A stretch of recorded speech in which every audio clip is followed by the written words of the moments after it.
외모지상주의라는 말이 유행을 했습니다. 이 사람의 인품이나 그 사람의 어떠한 다른 조건 상관없이 외모만 탁월하면 그만이다라는 식의 그런 말이었습니다. 그런데 정말 가만히 보면요, 사람들은 그냥 외모에 기본적으로 좀 관심이 많습니다. 중고등학생들, 저가 이제 처음에 어린이들 교회학교 교사를 시작했을 때 중학생들이 처음 화장하는 거에 놀랐는데, 요즘은 초등학생들도 자신의 외모를 가꾸고 화장을 하는 이런 모습들 어느 정도 흔해졌습니다. 심지어 조그만 아이들도 잘생긴 사람 앞에 쓰면은 얼굴이 발그레해지고 좋아하는 모습을 봅니다. 그냥 가만히 보니까 저는 제가 잘생겼다고 생각하지 않거든요. 그래서 어렸을 때 잘생긴 사람이 많이 부러웠는데, 지내고 보니까 이것도 나름 창조 원리이지 않나. 하나님께서 잘생긴 사람, 예쁜 사람을 보면 기분이 좋아지게 하신 거, 하나님이 우리를 좀 그렇게 만드셨구나라는 생각을 합니다. 그런데 가만히 보면 우리가 성경을 해석할 때도 너무 외모지상주의적인 관점에 빠져 있다라고 느낄 때가 있습니다. 그 중에서 가장 대표적인 피해자를 저는 이 레아라고 생각을 합니다. 창세기에서 여러분 가장 비중이 많이 나오는 여성 중 한 명이 레아라는 사실 알고 계십니까? 그런데 정작 우리가 말씀을 전할 때는 이 레아에 대한 말씀을 잘 안 전할 때가 많습니다. 그래서 오늘 저도 이제 성경 말씀을 읽으면서 이 레아에 대해서 좀 고민하고 또 말씀을 찾아보고 묵상하는 과정 가운데서 저라도 좀 레아에 대해서 우리 성도님들과 좀 나눴으면 좋겠다라는 그런 생각으로 말씀을 준비했습니다. 근데 여러분 아마 레아 하면 제일 먼저 떠오르는 이미지 중 하나는 라헬에 비해서 좀 부족한 사람이다, 이런 이미지를 갖고 계시지 않은지 모르겠습니다. 야곱의 두 아내 레아와 라헬은 항상 대립적인 이미지로 인식되었습니다. 라헬은 예뻤지만 레아는 그에 미치지 않았고 시력이 안 좋았다. 성경에 이렇게 기술되어 있지 않습니까? 야곱이 라헬은 사랑했지만 레아는 사랑하지 않았다. 라헬은 특별하게 사랑받는 요셉 베냐민의 어머니이지만 레아의 자녀들은 요셉을 시기하는 형제들에 지나지 않았다. 이런 비교 속에서 은연중에 이런 오해를 갖게 됩니다. 라헬이 우월하고 축복받은 여인이고 레아는 그런 라헬을 돋보이게 하는 조연이라고 생각할 수 있습니다. TV 드라마나 소설을 보아도 사실 주인공의 이미지를 우리가 상상할 때 외모를 생각하는 경우가 많습니다. 배우의 외모를 보고 전문가들 말로 주인공할 얼굴이다, 아니다가 정해진다는 말도 있다고 합니다. 우리의 인식 속에 외모를 통해 사람을 나누고 어떤 사람이 더 궁금하고 이런 인식들이 있기 때문일 것입니다. 그러나 성경이 말하는 레아를 가만히 보면요, 우리가 단순하게 우리의 이러한 관점으로 쉽게 판단할 인물이 아니라는 사실을 깨닫게 됩니다. 특별히 우리는 하나님의 은혜로 부름받은 성도이지 않습니까? 성도는요, 세상 사람들의 시선으로 우리 형제자매를 판단하는 사람이 아니라 하나님의 관점으로 성경을 보고 또 성경의 그 관점으로 서로를 판단하는 그런 사람들이지 않습니까? 그렇다면 하나님의 관점에서 레아의 모습을 돌아보고 또 그녀의 모습 속에서 신앙적인 의미를 찾아가는 것도 마땅할 것입니다. 자, 오늘 창세기 29장 31절 말씀 함께 합독하시겠습니다. 여호와께서 레아가 사랑받지 못함을 보시고 그의 태를 여셨으나 라헬은 자녀가 없었더라. 여기서 가장 중요한 부분은 여호와께서 레아를 보셨다입니다. 당시 여인들의 운명들은 철저하게 남성에 종속되어 있었다는 사실을 아실 것입니다. 집안의 가장이며 주인은 남성일 수밖에 없었습니다.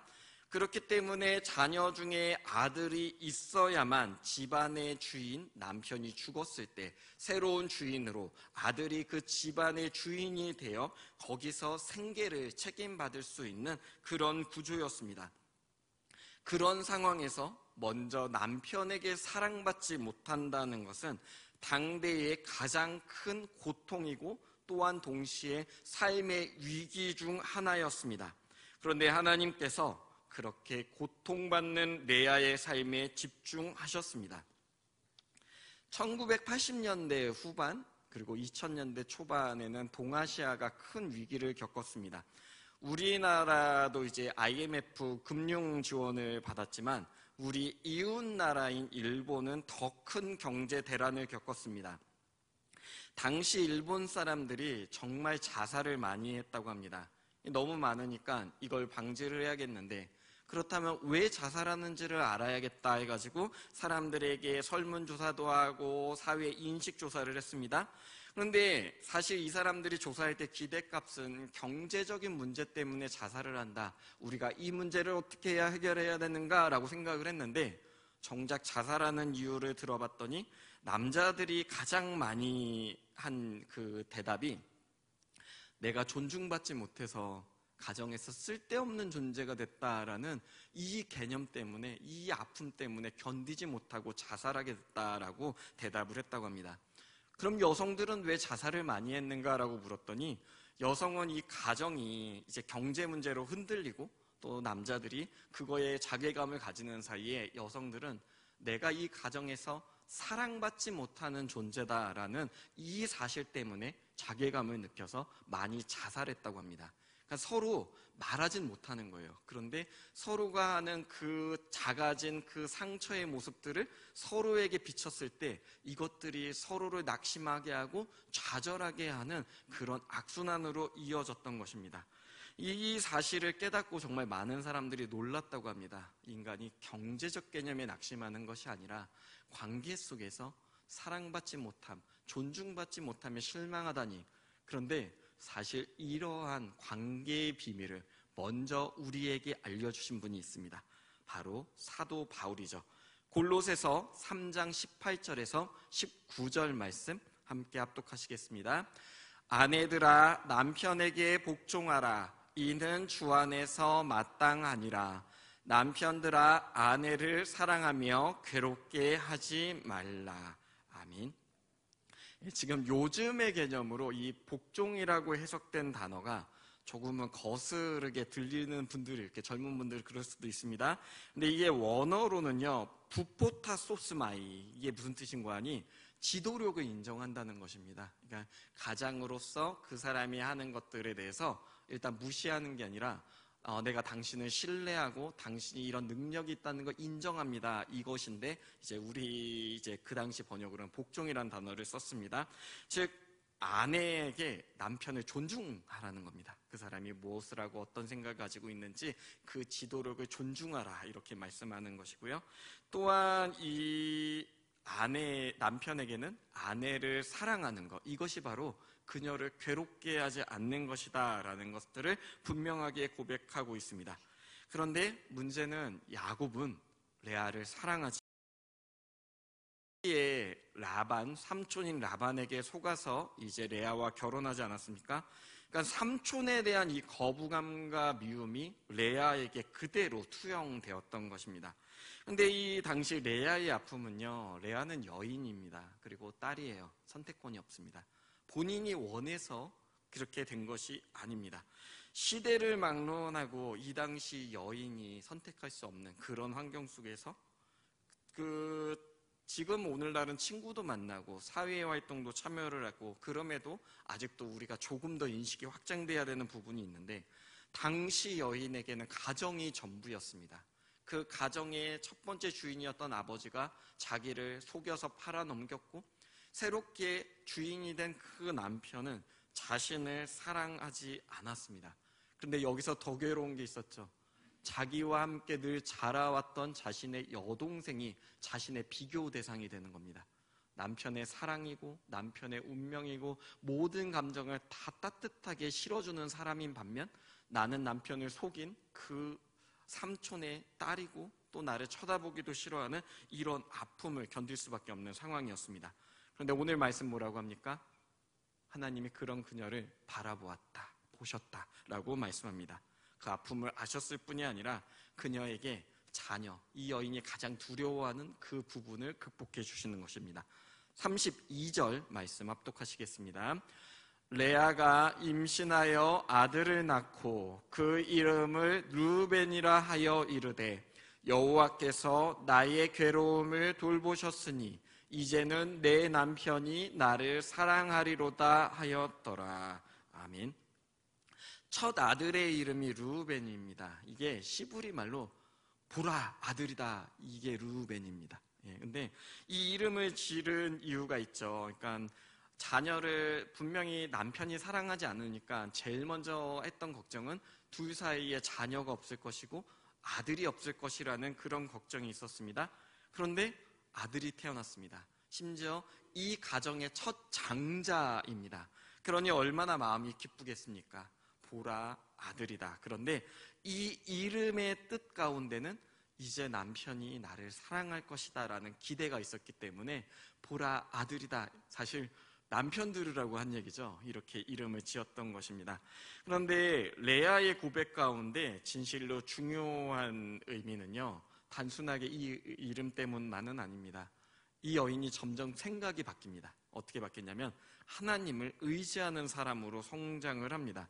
근데 여기서 우리가 알아야 될 게 뭐냐면 레아와 라헬이 원래 여호와 하나님을 섬기는 가정은 아니었습니다. 오히려 이 가정은 우상을 섬기는 가정이었습니다. 창세기 31장에서 이제 야곱이 장인인 라반의 집을 떠나는 장면인데요. 창세기 31장 17절에서 20절 말씀 함께 합독하시겠습니다. 야곱이 일어나 자식들과 아내들을 낙타들에게 태우고 그 모은 바 모든 가축과 모든 소유물 곧 그가 밧단 아람에서 모은 가축을 이끌고 가나안 땅에 있는 그의 아버지 이삭에게로 가려 할세. 그때에 라반이 양털을 깎으러 갔으므로 라헬이 그의 아버지의 드라빔을 도둑질하고 야곱은 그 거취를 아람 사람 라반에게 말하지 아니하고 가만히 떠났더라. 그러니까 야곱이 라반한테 10번이나 속고 그럼에도 하나님이 복을 주셔서 재산이 번창하니까 라반의 안색이 안 좋은 겁니다. 질투하고 시기하고 그 집안의 모든 사람들이 경계하는 게 야, 이거 큰일 나겠다, 빨리 떠나야겠다고 도망을 가는데 19절에 보면 라헬이 아버지의 드라빔을 훔쳤다고 합니다. 이 드라빔이라는 게 고대 근동에서 이 상을 드라빔을 꺼낸 다음에 자신의 기륭화복을 마치던 점치는 도구의 한마디로 우상의 상징이었습니다. 그런데 이 드라빔을요, 라반이 사실 그러니까 야곱을 쫓아간 이유가 다른 것보다 이 드라빔을 찾으려고 한 거예요. 자신의 그 운명을 결정한 우상을 위해 추격을 했는데 라헬은 그것을 알고 또 이걸 또 훔칩니다. 이걸 통해서 나의 미래를 알고 우리의 가정의 미래를 보려는, 그러니까 하나님이 아닌 우상을 섬기려 하는 그런 악한 의도에서 이런 일을 했습니다. 그런데 반대로 레아를 보면요, 레아는 그런 게 없습니다. 레아는 남편을 맞이한 이후로 야곱의 하나님이 늘 자신의 하나님으로 고백을 합니다. 그렇기 때문에 그런 레아의 인생을 하나님이 보셨고 또 그녀의 인생에 주목하시는 것입니다. 사실 레아가 진짜 야곱의 아내가 되길 원했는가를 알 방법은 없습니다. 성경에는 그런 말씀은 없습니다. 다만 분명한 건 라반이 이 야곱에게 7년 동안 노동력을 착취하기 위해 속였고 그 대가로 준 희생양이라 말할 수 있습니다. 선택권도 없었고 그래서 야곱에게 라헬은 운명적인 여인, 왜냐하면 이 야곱이 형에게 쫓겨서 도망가서 처음 만났던 자신의 친족이 라헬이지 않습니까? 근데 용모가 예쁘고 마음은 갈급하고 또 두려움 가운데 있었는데 그 여린 여인을 만났을 때 마음이 확실히 열렸고, 또한 이 성경의 기술대가 보자마자 이 여인에게 입맞춤을 했다라고 기술을 하고 있습니다. 그러고 나서 이제 라반의 집에 돌아가서도 당당하게 몫을 요구한 게 저는 라헬과 결혼하고 싶습니다. 라헬과 결혼하게 해주시면 제가 삼촌의 집에서 열심히 일하고 섬기겠습니다. 약속을 합니다. 그러니까 이 라헬은 야곱의 목적이며 사랑이었습니다. 반면 레아는 야곱의 입장에서 그 계획에 있는 사람이 아니었죠. 속임수였고 미움이 투영돼서 구박하고 쫓아내도 어쩔 수 없는 사람이었습니다. 의지와 상관없이 오해를 사고 미움을 사도 이상하지 않았는데, 그런데 가만히 성경을 보면 레아의 삶이 어땠는지, 이 모습을 통해서 이 여인이 어떤 성품을 가지고 있었는지 우리가 짐작할 수 있습니다. 다윗 왕이 사울의 딸 미갈과 틀어진 이후로 다시는 찾지 않았다. 둘 사이에 자녀가 없었다는 기록이 있지 않습니까? 그런데 야곱과 레아 사이에는 꾸준하게 자녀가 태어납니다. 이게 야곱의 마음 한편에 레아가 나의 아내이고 이 가정에 꼭 필요한 여인이라는 것을 존중했음을 볼 수 있습니다. 어떻게 이런 일이 일어날까요? 미운데 내가 정말 싫어하는 사람을 굳이 찾아서 내 아내라고 챙기는 게 가능하겠습니까? 라헬이 있잖아요. 그럼에도 불구하고 이 레아를 향한 야곱의 마음이 조금씩 움직이는 게 성경 말씀에 나타납니다. 이 이유는 이제 많은 주석가들이 한 가지로 이유를 평가합니다. 레아는 굉장히 인격적인 여인이었다라고 평가를 합니다. 여기 계신 성도님들 삶이 다 순탄하지만은 않으셨을 것입니다. 같은 형제 자녀 가운데서 비교당하고 사신 분들 계신지 모르겠습니다. 저는 비교 많이 당했습니다. 저희 집안이요, 제 집안 얘기 잘 안 하는데 뭐 가끔씩만 하지만 사실 다 공부들을 잘합니다. 보면요, 저희 친가족에 서울대 나오신 분들도 계시고 연대, 고대, 그리고 우리 형님이 뭐 이제 인서울이에요. 인서울인데 못한다고 친척들이 구박을 했고, 저는 인서울을 못 나왔으니까 아예 그냥 가족끼리 얘기하면요 없는 사람입니다. 끼지를 못하겠어요. 그럴 정도로 차이가 났고, 이분들이 실제로 잘 됐습니다. 뭐 대기업, 뭐 정치인, 기업인, 언론인, 저명 인사들이 많으셨는데, 심지어 저희 집안에서 제가 키도 제일 작아요. 콧대도 저만 났고, 제일 인물이 못 났습니다. 그러다 보니까 집안 모임이요 그냥 있으나 없으나, 저번에도 한번 말씀드렸지만 제사 때 저희 어머니가 저만 뺐어요. 일부러 화장실에 갖다 놓는데 별로 안 찼습니다. 왜냐, 그렇게 중요하지 않은 인물이었던 거예요. 그래서 그런 가운데서 저희 형제만 예수님을 영접했고 제가 목사 안수를 받았는데, 이런 말씀 조금 부끄러운데 저희 집안에서 아무도 안 왔습니다.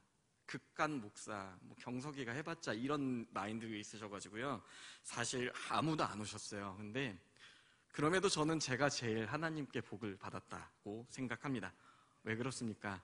저에게는 하나님이 계시기 때문입니다. 사랑하는 성도 여러분, 우리 인생에서 가장 복된 것은 하나님을 소유하는 것임을 믿으시길 소망합니다. 사람들 모이면 비교하고 가치 평가하고 잘생겼네 못생겼네 뭐 이런 이야기들 할지 모르지만 그런 것에 크게 기울어질 필요는 없습니다. 중요한 것은 하나님을 마음에 모시고 그리스도의 인격을 닮아가는 것임을 저와 성도님들이 믿으시길 소망합니다. 레아가 르우벤 이후에 출생된 자녀의 이름에 계속 자기 소망을 담았습니다. 부모가 자녀의 이름에 소망을 담는 거 예나 지금이나 동일한 것 같습니다. 그런데 레아가요 처음에는 자녀의 이름에 자꾸 남편을 대입을 시키는 거예요. 남편이 나를 사랑했으면 좋겠다, 남편과 더 화합했으면 좋겠다. 그런데 이 개념이 바뀝니다. 어떻게 바뀌는 거 하니? 하나님을 찬양하고 하나님에서 하나됨의 개념으로 바뀝니다. 그리고 이것은 사실 레아가 이제 야곱과도 관계가 어느 정도 개선되고 있음을 보여주는 것입니다.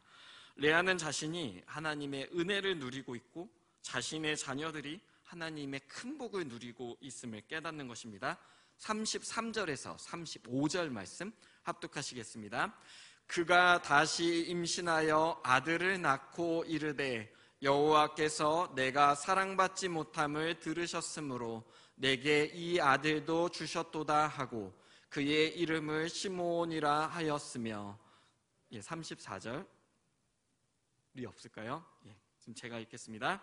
그가 또 임신하여 아들을 낳고 이르되 내가 그에게 새 아들을 낳았으니 내 남편이 지금부터 나와 연합하리로다 하고 그의 이름을 레위라 하였으며, 그가 또 임신하여 아들을 낳고 이르되 내가 이제는 여호와를 찬송하리로다 하고 이로 말미암아 그가 그의 이름을 유다라 하였고 그의 출산이 멈추었더라. 아멘. 자, 지금 둘째 시므온의 이름은, 이 시므온의 뜻 자체는 이제 말씀을 듣다, 들으셨다 이런 뜻입니다. 그러니까 내가 사랑받지 못함을 하나님이 들으셨습니다라고 고백하는 자녀의 이름이 시므온입니다. 여전히 사랑받지 못하는 건 아쉽고 서운하지만 그럼에도 하나님은 이제 내 말씀을 듣고 있구나, 내 목소리를 듣고 있구나라는 기대 때문에 둘째 이름이 시므온입니다. 그 다음에 셋째는 더 아름답습니다. 연합하다. 그러니까 이제 나는 남편 및 이 가정과 연합하여 함께 살 것이다 라고 소망으로 지었고, 넷째 이름이 제일 아름답죠. 유다는요, 하나님을 찬양하리라는 뜻입니다. 이 장면에서 레아와 라헬의 삶의 모습이 점점 갈라집니다. 이 라헬은 나에게는 자녀가 없는데 언니에게는 자녀가 생기고 있고, 그러니 나에게 자녀가 생기게 하라 하고 이렇게 남편을 닥달하니까 남편이 내가 하나님이냐, 내가 어떻게 자녀를 생기게 하냐, 오히려 라헬을 타박하는 이런 지경에 이릅니다. 이 라헬이 너무 질투가 나고 시기가 나니까 이제 자신의 여종 비라를 처부러 주고 뭐 서로 처부를 주면서 이제 이 자녀들이 더욱 많아지지만, 그 가운데서도 보면은 라헬은 자녀의 이름에게 이 하나님을 찬양하는 그런 의미의 이름을 짓지는 않습니다. 창세기 30장 4절에서 8절 말씀 합독하시겠습니다. 그의 시녀 비라를 남편에게 아내로 주매 야곱이 그에게로 들어갔더니 비라가 임신하여 야곱에게 아들을 낳은지라. 라헬이 이르되 하나님이 내 억울함을 푸시려고 내 호소를 들으사 내게 아들을 주셨다 하고 이로 말미암아 그의 이름을 단이라 하였으며, 라헬의 시녀 비라가 다시 임신하여 둘째 아들을 야곱에게 낳음에 라헬이 이르되 내가 언니와 크게 경쟁하여 이겼다 하고 그의 이름을 납달리라 하였더라.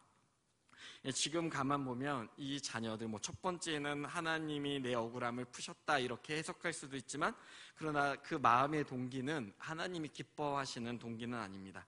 오히려 보면 경쟁과 시기심에 집중해 있다는 걸 알 수 있습니다. 그래서 끊임없이 언니와의 이런 갈등들로 나아갑니다.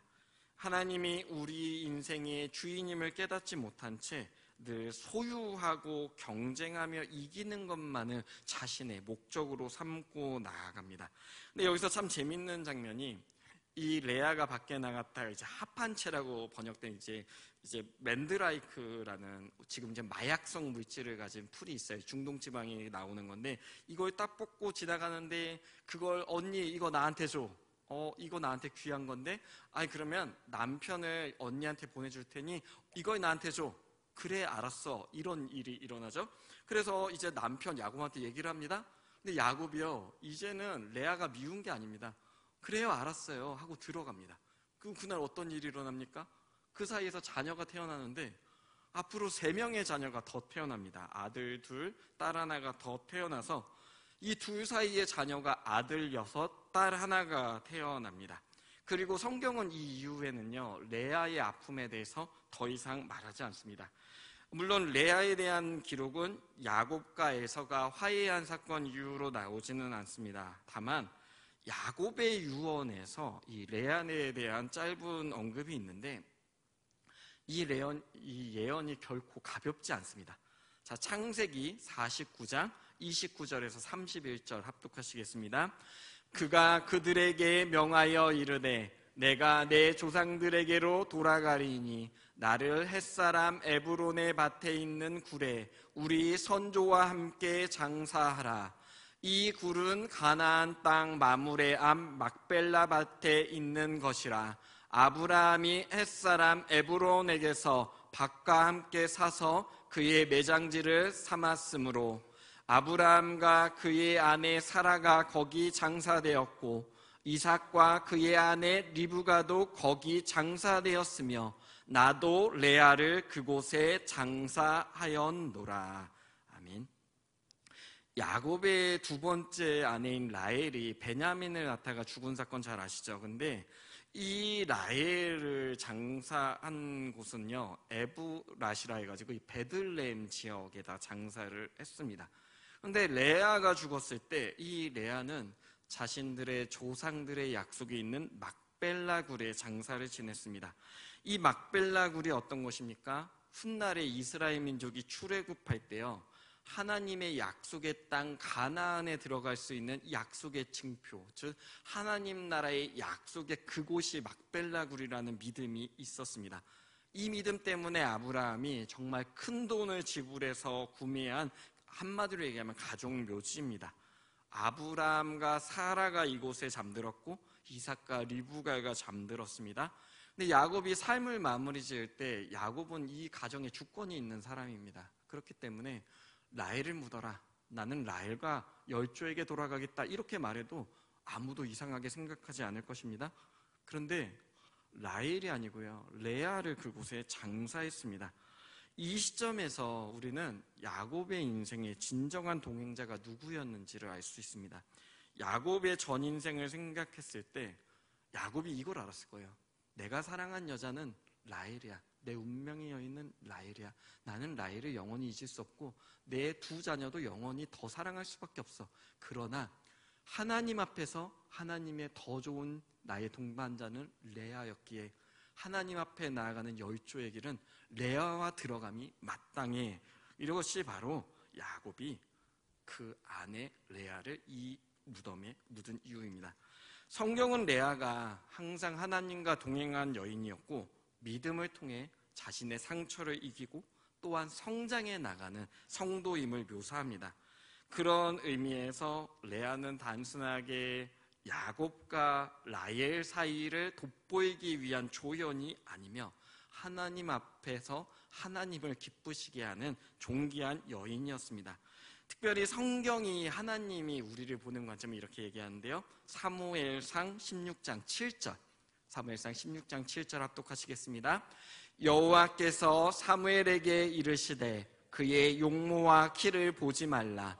내가 이미 그를 버렸노라. 내가 보는 것은 사람과 같지 아니하니 사람은 외모를 보거니와 나 여호와는 중심을 보느니라 하시더라. 아멘. 하나님께서는 인간의 외모보다 마음의 중심을 집중하십니다. 그 하나님께서 우리를 지켜보시고 또 우리의 아픔을 돌보시며 우리와 동행하십니다. 하나님이 동행하는 사람은 상처를 극복하고 주변 사람들에게 특별한 영향력, 특별히 인격적으로 그리스도를 닮은 모습으로 성장합니다. 나를 착취하는 아버지, 그리고 나를 시기하고 비교 대상으로 삼는 여동생, 더 나아가 나를 사랑하지 않는 남편, 이런 그들의 태도에도 불구하고 그녀는 하나님과 더 깊은 사랑을 쌓고 주변 사람들에게 신앙의 깊이를 인정받는 사람이 되었던 것입니다. 여러분, 자라면서 누구나 마음 깊은 곳에 상처가 있으실 수 있습니다. 비교받으면서 누구에 비해서 나는 형편없었던 것 같고 내 인생은 작은 것 같고 나는 왜 이러지, 혹시라도 이런 비교의식 때문에 상대적으로 박탈감을 느꼈다거나 또 죄책감을 느꼈다거나 다양한 감정으로 어려운 마음을 품은 채 살아계신 분들 아마도 적지 않을 거라 생각합니다. 그러나 그 마음을 극복할 수 있는 제일 좋은 방법은요, 우리의 소망을 하나님께 돌리는 것이라는 사실을 믿으시길 소망합니다. 레아가 남편의 사랑을 갈망하다가 하나님을 찬양하는 삶으로 바뀌었던 것처럼 저와 성도님들의 마음에도 내가 이것만, 내가 이 사람에게만 하는 마음이 있었다면 그 방향을 하나님께 돌리십시오. 하나님은 정말 우리 마음을 보십니다. 남편 못 바꿀 수 있어요. 아내 못 바꿀 수 있습니다. 그러나 하나님의 마음이 동하면 우리 인생이 바뀝니다. 우리의 환경이 변합니다. 우리 인생이 가장 복된 길, 하나님을 향하는 것임을 믿으시길 소망합니다. 물론 제가 이렇게 말씀을 드려도요, 우리가 살아가면서 비교하는 말, 평가하는 말, 이런 것들 우리 생활 가운데 아마 우리가 죽는 날까지 끝나진 않을 것입니다. 이 시대의 문제가 그것 때문에 더 가지고 평가받아야 되고 이런 것 때문에 과도하게 성과, 경쟁 이런 문제들 직면하고 숨거두는 날까지 힘든 것도 사실이고, 또 어느 때에 그게 내 마음에 큰 상처로 남아서 나는 보잘것없나 이런 생각 때문에 힘드신 분들 계실 수 있습니다. 그리고 여기 계신 분들 제가 볼 땐 다 너무 잘생기셨습니다. 다 키고 크고 멋지시지만 그러나 그렇지 않은 사람들이 사실 더 많지 않습니까? 그러나 사실 주님을 품은 것이 가장 좋은 보물을 품은 것입니다. 다른 것들은요 부수적인 것들에 불과합니다. 우리의 존귀함은요 하나님 안에 있다는 사실 믿으시길 소망합니다. 그래서 이 레아를 통해 하나님께서 이어가시는 역사를 보면 이스라엘에서 가장 중요한 지파, 저는 레위 지파랑 유다 지파라고 생각을 하거든요. 이 두 지파 모두 레아에게 나왔습니다. 그리스도의 족보에 올라온 여인 레아입니다. 저는 특별히 그렇게 하나님을 만났고 하나님 안에서 살아간 그 여인이었기 때문에 하나님이 그 인생을 복되게 하시고 그 후손들도 복되게 하셨음을 믿어 의심치 않습니다.